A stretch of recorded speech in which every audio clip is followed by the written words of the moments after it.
que en el ejercicio 2047 igual de nuevo me dan dos pares ordenados, donde el primer número es x y el segundo número es y.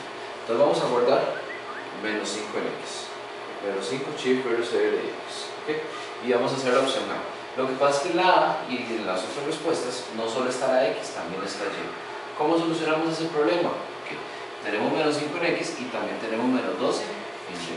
Entonces vamos a guardar menos 12 en y. ¿Okay?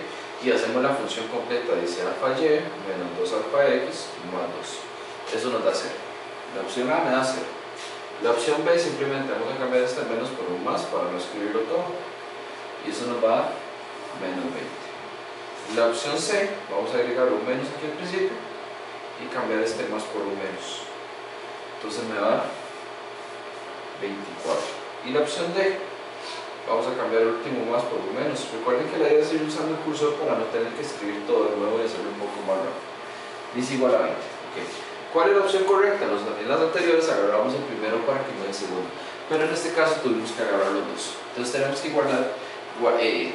buscar la opción que cumpla esta igualdad.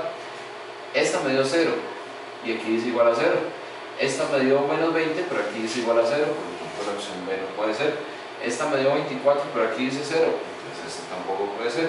Esta me dio 20 y dice 0, tampoco puede ser. Entonces la opción correcta en este ejercicio 2047 es la opción A.